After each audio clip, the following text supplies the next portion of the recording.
할렐루야. 우리가 주 앞에 부르심을 입어 예배할 때마다 할렐루야로 주께 감사하고 찬양하는 기쁨과 감사가 충만한 주의 백성들이 되시기를 간절히 소원합니다. 오늘 이 오후에도 모든 청년들과 또 모든 성도들에게 동일한 은혜가 있기를 간절히 소원합니다. 제가 청년들과 같이 그래도 교제하고 사역한 지 거의 2년이 다 되어 가네요. 그리고 우리 동산교회 성도님들과도 3년이 다 되어 가죠. 그래서 대부분 제가 어떤 사람인지 속속들이는 모르셔도 그래도 대충 조 목사라는 저 양반이 어떤 사람인가 대충은 알고 계시지 않습니까? 그런데 참 오랫동안 말씀드리지 못한 속 시원히 말씀드리지 못한 일들이 있죠. 그래서 오늘은 제가 참 죄송스럽지만 그러한 이야기를 해야 될 것 같습니다. 제게 생각해보니까 이 얘기는 다다음 주에 해드리겠습니다. 자, 여러분, 이게 제일 짜증나는 사람 아닙니까? 제가 지금 말씀 시작하기 전에 좀 뭔가를 여러분들에게 전달을 시키려고 한 거니까 진짜 다다음 주에 저한테 와서 그게 뭔지 물어보시면 안 됩니다. 없습니다. 없는데 참 짜증나잖아요. 뭔가 중요한 거를 얘기하려고 하다가 아니야 이러면 엄청 짜증나시죠? 그죠? 뭔가 저 사람에게 어떤 비밀이 있는 것 같은데 저 사람만 알고 있는 뭔가 중요한 뭔가가 있는 것 같은데 너무 궁금해. 여러분, 우리가 이 비밀을 궁금해하는 이유가 뭡니까? 정확히 뭔지는 모르지만 저 사람만이 알고 있는 그것이 혹시나 나에게 영향을 끼칠 수 있지 않을까? 저 사람만이 알고 있는 어떤 비밀을 내가 알게 되면 나에게도 혹은 저 사람에게도 아니면 나의 삶에 어떤 변화와 영향력이 있지 않을까? 라는 생각 때문 아닙니까? 만약 어떤 곳에 언제 불이 난다 혹은 폭탄이 터진다 이 정도의 그러한 비밀만 알아도 그 사람의 삶이 바뀌지 않겠습니까? 그래서 비밀은 어떤 힘을 가지고 있습니다. 그것이 한 개인의 삶에 영향을 끼칠 수도 있고 그 비밀의 내용이 더 크고 깊으면 때로는 한 나라의 운명을 좌지우지할 수도 있겠죠. 또 온 세상의 운명을 좌지우지할 비밀도 있지 않겠습니까? 만약 그런 비밀을 다른 사람들 다 모르고 여러분만 알고 있다면, 나만 알고 있다면 그럼 그 비밀을 가지고 어떤 선택을 하시겠습니까? 오늘 우리는 이 질문에 대해서 한번 생각해 보길 원합니다. 가장 귀하고 가장 놀랍고 온 세상을 뒤집어 버릴 수 있는 가장 큰 비밀을 가진 사람들은 과연 어떤 삶을 살게 될 것인가? 어떻게 살아갈 수밖에 없을 것인가에 대한 이야기를 하고자 합니다. 오늘 바울은 그 중에 한 사람이었죠. 세상 그 누구도 상상할 수 없는 가장 크고 비밀한 일을 깨달은 사람, 아니 바울의 표현으로는 하나님으로부터 알려진, 하나님께서 그에게 알려주신 그러한 사람, 그 사람이 바로 바울이었습니다. 그리고 그 바울은 본인이 알고 있는 이 비밀에 대하여서 우리가 이미 에베소서 1장, 2장까지 세세하게 이 복음에 대하여서 계속해서 배우고 들어왔죠. 그리고 오늘 5절부터 6절을 살펴보면 과연 이 비밀이 어떤 것인지를 한 번 더 이야기를 하는데, 바울이 생각할 때에 우리에게 주신 이 그리스도의 복음에 담겨지는 비밀 중에 한 번 더 이 에베소에 있는 성도들에게, 이방인이었던 이 성도들에게 전하고자 했던 것은 바로 이것입니다. 6절에 나와 있죠. 이는 이방인들이 복음으로 말미암아 그리스도 예수 안에서 함께 상속자가 되고 함께 지체가 되고 함께 약속에 참여하는 자가 됨이라. 할렐루야. 여러분, 이 비밀의 은혜를 우리도 모두 누리고 있다는 사실을 여러분 기억하시기 바랍니다. 에베소에 있는 이방인뿐만 아니라 그리스도의 복음을 통하여서 구원받은 모든 성도들이 누리는 큰 비밀, 큰 은혜, 주님께서 우리에게 허락하신 큰 복, 바로 이것입니다. 우리 모두가 함께 상속자와 지체와 약속에 참여하는 자가 되는 것, 여러분, 그것이 복음의 큰 은혜 아니겠습니까? 그런데 제가 지금 여러분들을 봐도 이 말씀을 듣고 들으며 여러분들 안에 우와, 너무 기쁘다 하면서 벌떡벌떡 일어나시는 분이 한 분도 안 계시잖아요, 그죠? 너무 놀랍다, 너무 기쁘다, 야 어떻게 그럴 수가 있지? 라고 놀라는 분이 한 분도 안 계시네요, 그죠? 오랫동안 들어오셨고 알아오셨기 때문에 그렇지 않습니까? 그런데 오늘 이 은혜는 여전히 우리에게 큰 놀라움과 감격과 은혜를 주어야만 마땅한 그러한 말씀이라는 사실을 여러분 기억하시기 바랍니다. 이 말씀을 들을 때 우리가 어떤 것을 한번 생각해 보면 좋으냐면, 여러분 마태복음 20장에 유명한 비유가 있죠. 얼마 전에 설교도 한번 했었을 것입니다. 제가 아니라요. 마태복음 20장 말씀에 유명한 비유가 있는데 어떤 비유가 있습니까? 포도원 품꾼의 비유가 있죠. 그럼 포도원 품꾼에 대한 비유를 들으며 여러분 불편하지 않으십니까? 우리의 본성에 따라서 들으면 이거는 불편할 수밖에 없는 이야기입니다. 왜냐하면 제3시, 6시, 9시, 11시에 그 포도원의 주인이 부른 모든 품꾼들에게 동일한 하루치의 삭슬 줄 때에 여러분 이게 우리의 상식과 우리의 육체의 생각으로 이게 어떻게 불편하지 않을 수 있겠어요? 거기서 얘기하는 제3시는 아침 9시입니다. 그리고 마지막에 제11시는 오후 5시 정도죠. 먼저 와서 그 고된 시간을 힘들게 일하고 땀을 흘려서 받는 그 삭슬 받는 그 사람이 제11시 오후 5시에 와서 잠깐 일하고 받는 그 삭슬 보면서 나랑 똑같네 라고 하면 사실 이거 정말 불쾌한 일 아닙니까? 속이 뒤집어지는 일 아니에요?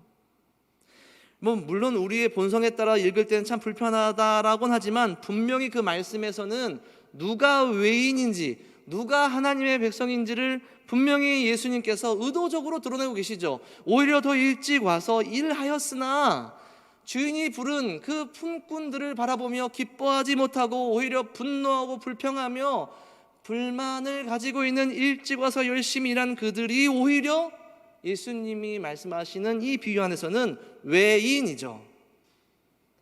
그러니 진정 하나님의 백성은 누구라는 이야기입니까? 일찍 왔던 늦게 왔던 열심히 일했던 고생을 했던 얼마나 큰 희생을 치렀던지 간에 그저 그들에게 주인이 불렀다라는 사실이 가장 큰 은혜가 되는 자들, 내가 주인을 위해서 얼마나 열심히 일하는데요 라는 생각이 아니라 그저 주께서 나의 주인께서 나를 불러주셨다는 그 사실만으로 내가 그 은혜에 참여하는 자가 됐구나 를 고백하는 사람들이 정말 주님의 백성이라는 것입니다. 그러니 얼마나 늦게 왔든지 간에 얼마나 나에 비해서 적은 일을 하였든지 간에 그 주인의 부르심을 입어서 그 은혜와 그 사랑이 얼마나 크고 귀한지를 알아서 동일한 복을 받게 된 그 영혼을 바라보며 기뻐할 수 있는 자들, 그 부르심에 따라 기뻐하며 참여하는 자들, 그들이 바로 주의 백성이다라는 것이죠. 오늘 바울이 이야기하는 비밀은 바로 이것입니다. 주님께서 이야기하신 것과 같이, 주님께서 비유하신 것과 같이 유대인이나 이방인이나 아니 다가오는 세대에 언제든 주의 복음으로 말미암아 구원받아 주의 백성이 된 모든 이들에게는 동일한 상속과 동일한 지체됨과 동일한 약속이 있다라는 놀라운 사실, 그 안에서만 발견하고 그 안에서만 고백될 수 있는 정말 깊은 하나님에 대한, 그리스도에 대한 사랑의 고백들, 그것이 이 안에, 이 복음 안에, 그리스도의 십자가 안에 담겨져 있다, 숨겨져 있다. 그 비밀에 대해서 이야기하는 것, 바로 오늘 바울이 이야기하는 것이죠. 그러니 오늘 우리가 이 자리에 앉아 있지만 우리가 예배를 통해서 혹은 우리의 나눔을 통해서 그리스도의 십자가의 은혜를 이야기하며 거저 주시는 그 구원의 능력, 그 은혜를 함께 나눌 때에 그것을 그냥 우리의 머릿속에 맞아, 알아, 거기서 끝나는 것이 비밀을 맡은 자들이 아니고 정말 그러한 삶을 사는 자들이 비밀을 맡은 자들인 것이죠. 나의 능력, 나의 존재, 내 안에 있는 이 죄, 나의 죄인이라는 이 존재 자체로는 절대 하나님의 은혜를 입을 수 없는 그러한 멸망밖에는 없는 존재였지만 일찍 부르심을 받았던, 늦게 부르심을 받았던, 내가 무엇을 하였던지 간에 아무 상관없이 오직 나를 불러주셨기에 내가 구원받았구나. 나를 부르신 주님의 그 부르심 때문에, 그 은혜 때문에 나는 구원받았구나. 정말 그런 고백이 있는 사람, 정말 실제로 그렇게 구원받은 사람, 정말 나를 하나님 앞에서 그렇게 죄인 되었고 그렇게 능력이 없었고 스스로 구원받을 수 없는 존재로 고백할 수 있는 사람, 그런 사람이 바로 비밀을 맡은 자들이라는 것이죠. 그러한 자들이라면 그들의 삶이 바뀔 수밖에 없지 않겠습니까? 그 비밀을 예수 그리스도만 있다면 그 수많은 세월, 그 수많은 시간들, 그것 때문이 아니라 오직 그 믿음만으로 주의 백성이 되어져서 그 수많은 주의 백성들이 구약에 아담에게, 아브라함에게, 모세에게, 수많은 선지자들에게, 다윗에게 약속하셨던, 베푸셨던 그 상속과 그 약속이 나의 것이 되는구나, 동일하게 나의 것이 되는구나, 그것을 아는 주의 백성들이 바로 비밀을 맡은 자들이라는 것이죠. 그렇다면 그들의 삶이 어떻게 바뀌겠습니까? 그 비밀을 어떻게 가만히 둘 수 있겠습니까? 반드시 그 비밀을 밝힐 수밖에 없지 않겠습니까? 나타낼 수밖에 없지 않겠습니까? 전할 수밖에 없지 않겠습니까? 나도 이 비밀로 인하여서 무익한 자가 놀라운 은혜와 상속을 받았으니, 아니 이제 아예 주의 백성들과 한 몸이 되어 주와 연합하여 한 몸이 되어져 버린 놀라운 존재로 거듭나져 버렸기에 이것을 누구에게든 언제든 전하는 사람이 될 수밖에 없다라는 것이죠. 시간, 전도하자, 전도해라, 열심히 전도해라 라는 얘기를 하는 것이 아닙니다. 그 비밀을 아는 자들, 이 놀라운 은혜를 아는 자들은 전도할 수밖에 없다라는 것이죠. 바울은 로마서 8장 19절에서 그래서 이렇게 고백합니다. 내가 이렇게 나의 모든 것을 다하여 이 복음을 전하는 이유가 바로 모든 피조물들이 고대하는 바 이 복음을 아는, 예수 그리스도의 복음으로 인하여서 이 복음을 들고 이 복음을 온 세상에 전하는 하나님의 아들들이 나타나는 것이 바로 온 세계, 그저 사람뿐만이 아니라 모든 피조 세계가 원하는 것이 바로 이것이라는 것을 내가 알기에 나는 누구에게나, 심지어 이방인에게도 이 복음을 전할 수밖에 없는 삶을 살고 있다라고 고백하는 것이죠. 여러분은 그렇습니까? 여러분은 그런 삶을 살고 계신가요?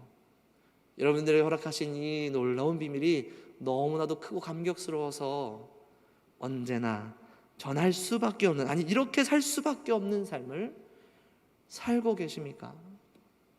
여러분들 그런 삶을 살기를 간절히 축원합니다.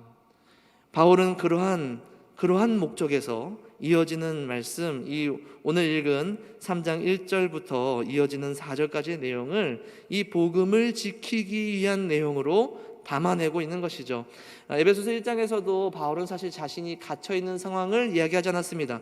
자신의 어려운 상황으로 성도들에게 감정에 호소하지 않았죠. 그러나 지금 바울은 자신이 전했던, 자신이 가르치고 함께 나누었던 이 복음의 비밀을 지키기 위하여서 드디어 자신이 갇혀있는 사실을 공개하고 있습니다. 그리스도 예수의 일로 너희 이방인을 위하여 갇힌 자 된 나 바울이 말하거니와. 이 놀라운 비밀, 이 귀한 비밀, 누구에게는 시기와 분노를 일으키는 이 비밀, 누구에게는 전혀 믿을 수 없을 만큼 너무나도 커다란 비밀, 정말 그럴 수 있어, 어떻게 그것으로 이 모든 것을 상속받을 수 있어? 라고 믿기 힘든 이 비밀, 대적들은 이 비밀, 이 바울의 복음을 무너뜨리기 위하여서 여러 가지 방법으로 그를 공격하였습니다. 그 중에 하나가 그가 갇혀있는 상황이었죠. 바울은 대적들을 향하여, 혹은 아직 주의 복음을 알지 못하고 듣지 못하고 혹은 믿지 못하는 주의 백성들을 위하여, 혹은 하나님의 교회로 부르심을 받았으나 여전히 그 복음 안에서 마음이 흔들리는 형제들을 위하여서, 혹 갇혀있는 자신 때문에 혹 흔들리는 형제들을 위하여서, 혹 복음으로 다가오는 초청되는 그 벽이 되어져 버린 믿지 못하는 자들을 위해서 오늘 바울은 자신의 상황을 변호하고 있는 것입니다. 오히려 자신의 갇힌 것을 밝히면서 말이죠. 그래서 굉장히 이상한 것 아닙니까? 바울이 내가 하나님의 복음의 비밀을 알고 있고 그것을 전하고 그것을 선포하는 이 사역으로 말미암아 주께서 나를 보호하시고 나를 이렇게 평안케 하셨다, 나를 이렇게 성공시키셨다, 내가 이렇게 좋은 자리에 앉아 있다 라는 것을 이야기하는 것이 훨씬 변호에 쉽지 않겠습니까? 그러나 바울은 그렇게 생각하지 않았습니다. 바울은 지금 자신이 갇혀있는 것까지도 하나님께서 일하신 것이다 이야기하며, 하나님께서 경영하신 것이다 이야기하며, 하나님께서 인도하신 것이다 이야기하며, 나의 이 길과 내가 경험하는 이것이 하나님의 인도하심에서 벗어나지 않았다 라고 이야기하는 것이죠. 실제로 바울은 우연히 어쩌다가 갇히게 된 것이 아닙니다. 사도행전 19장 21절에 이렇게 얘기하고 있죠. 이 일이 있은 후에 바울이 마게도냐와 아가야를 거쳐 예루살렘에 가기로 작정하여 이르되 내가 거기 갔다가 후에 로마도 보아야 하리라 하고, 또 로마를 향한, 그곳을 향한 바울의 간절한 소원은 로마서 1장에도 등장하고 있지 않습니까? 그리고 그 길 가운데에 분명 큰 환난과 고통이 있음까지도 알고 있었습니다. 사도행전 20장 21절 23절을 보면 유명한 설교 내용이죠. 에베소에 있는 장로들을 밀레도로 초청해서 바울이 설교하는 내용 중에 이 내용이 있는 것입니다. 보라, 이제 나는 성령에 매여 예루살렘으로 가는데 거기서 무슨 일을 당할는지 알지 못하노라. 오직 성령이 각 성에서 내게 증언하여 결박과 환난이 나를 기다린다 하시나 나는 가겠다 라는 것이죠. 그리고 성령께서 내게 이르신 대로 나의 갇힘과 나의 고난까지도 하나님의 일하심 안에 틀림이 없었다 라고 증언하고 있는 것입니다. 여러분, 이것이 무슨 이야기입니까? 로마서 14장 7절부터 8절에서 얘기하듯이 내가 살아도 죽어도 주를 위하여 사는 것이 나의 기쁨이며 그것이 틀리지 않았다라고 얘기하고 있고요. 동시에 나뿐만이 아니라 너희도, 사랑하는 주의 백성된 성도된 너희도 우리 중에 누구든지 자기를 위하여 사는 자가 없고 자기를 위하여 죽는다도 없도다. 우리가 살아서 주를 위하여서 살고 죽어도 주를 위하여 죽나니 그러므로 사나 죽으나 우리가 주의 것이로다. 그러니 내가 갇혀 있으나 내가 자유인이나 그 모든 상황 속에서, 그 모든 발걸음 속에서 주께서 나를 사용하셔서 이 복음의 비밀을 세상에 알리시고 전하시는 데에는 틀림이 없었다 라고 고백하고 있는 것이죠. 여러분, 이것이 복음의 비밀을 가지고 그 복음의 비밀을 지키며 전하는 자의 고백입니다. 여러분, 우리가 모이면 무슨 이야기를 합니까? 우리가 모이게 되면 무엇을 나눕니까? 우리가 모이게 되면 무엇을 자랑합니까? 우리의 잘됨을 통하여서 이 잘된 것이 주님께서 나에게 주신 것이고 그래서 나는 옳다라고 이해하고 있습니까? 나의 삶이 너무 고통스럽고 슬퍼서 하나님을 향하여서 눈물이 나고 원망이 생겨서 기도가 필요합니다. 도움이 필요합니다. 여러분, 이러한 나눔들이 우리의 나눔을 채우고 있나요? 복음의 비밀을 갖고 실제로 그 복음의 비밀 때문에 구원받은 사람들은, 그래서 그 복음의 비밀을 위해서 살아가는 사람들은 갇혀있는 자됨이나 자유하게 된 자됨이나 흥하였을 때나 망하였을 때나 건강할 때나 아플 때나 항상 모든 것이 주의 일하심을, 모든 것이 주님께서 여전히 나와 함께 하셔서 일하고 계심을, 그래서 어떤 상황 속에서도 나의 약함을 통하여서도 내게 주신 강함을 통하여서도 오직 그리스도의 복음을 전하는 삶을 나에게 하나님께서 지금도 일하고 계시다, 지금도 나에게 능력이 되어주고 계시다, 지금도 나에게 위로가 되어주고 계시다 라는 것을 고백하는 자들이 바로 그 복음의 비밀을 맡은 자들이라는 것이죠. 그래서 바울은 이렇게 얘기합니다. 내가 너희 중에 함께 있었을 때에도 나도 너희와 그러한 것을 나누지 않았느냐.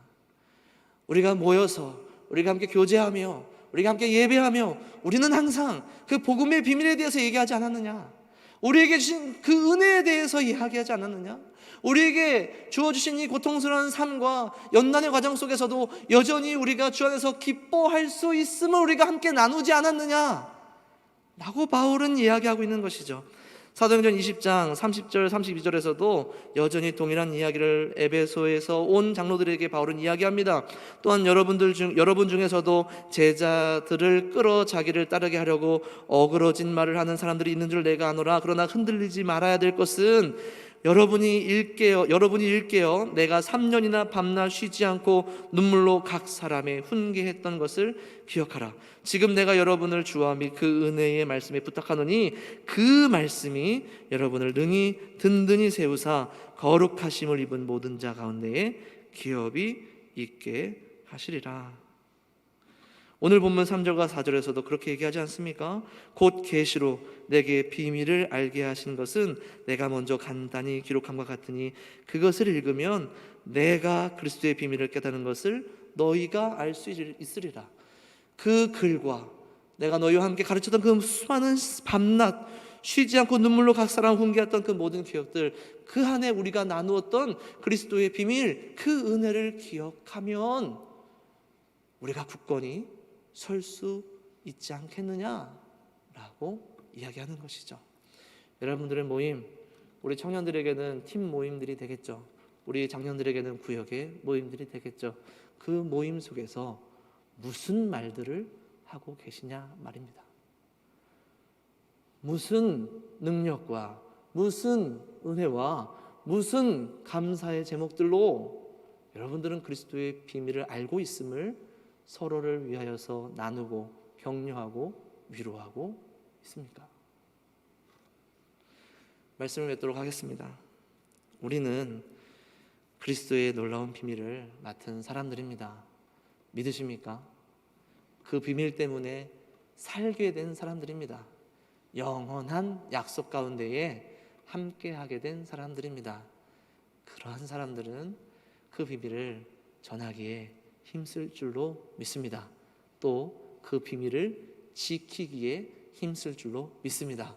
그 비밀을 전하기 위해 세상 가운데에 기회를 얻으나 못 얻으나 선포하고 그 비밀을 지키기 위하여서 사랑하는 지체들을 위하여 항상 은혜와 주께서 우리에게 주신 그 놀라우신 능력과 내가 갇혔으나 자유하나 상관없이 매 순간 나와 동행하셔서 나와 함께 일하시고 나를 통하여서 이 비밀을 담당케 하신 하나님의 놀라우신 은혜를 고백하는 주의 백성들이 되시기를 간절히 축원합니다. 함께 찬양하고 기도하도록 하겠습니다.